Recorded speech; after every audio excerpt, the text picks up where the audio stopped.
Life in a factory is good. 12 hours a day, the worst commute ever, sure, but it beats working on a farm. I was hired because of my small size. I'm 7, and that's what they want. The young kids with small bodies to squeeze around the machines. They want us to make textiles and make it fast. And they see, as we're young, they can pay us less. I don't mind it. My parents would take it all anyway. They say they needed to support the family. Don't they have jobs too? Can't they pay for the house?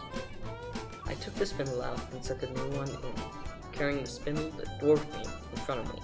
It was different than working at a gun factory, or, for that matter, any other type of factory, but it all ran on the same concept, that water ran the wheel went round and round, turning the shaft, and the shaft turned all of the important moving parts in the machines.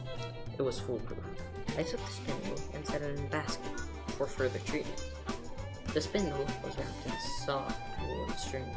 This would later be turned to thread, and yet later turned to textiles.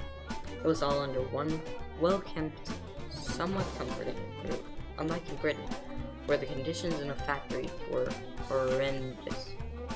Even the British had to admit that we had our system down, to the point that it was almost favorable. There were boarding houses for the workers, not much privacy or room, but still better than nothing. The work conditions could be miserable due to cotton in the air, but we did have windows that could be opened to help ventilate the room. Other than that, it was pretty good. I went repeating this cycle for the 13-hour shift. This was the norm this time of year because, unlike farms, factories could produce almost consistently all year round, which was why it was ever so slightly less favorable than working on a farm, which at different times you needed to work all year round, changing by season. Even though that meant we would get paid the same all year round, I think. I just started factory work recently and taught how to work the machines and started docking the machines, as the other workers called it, even though it was just really working the spindles.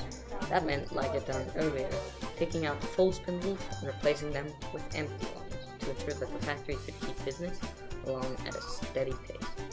After taking off the spindles, it would eventually be turned into simply textiles by the long process of the water-powered machines. In my boarding house room, I kept various things, like a clarinet, which had been made in an instrument factory, a bed, which I didn't know the origins of, in a little box that I had bought myself. With all of that stuff, I may as well be one of the most lucky people in the whole factory. I would sometimes play it in front of my boarding room mates. They would all clap at the end, after I had played a couple of songs. Once I had broken it, but since it was factory made, I could get new parts whenever I wanted.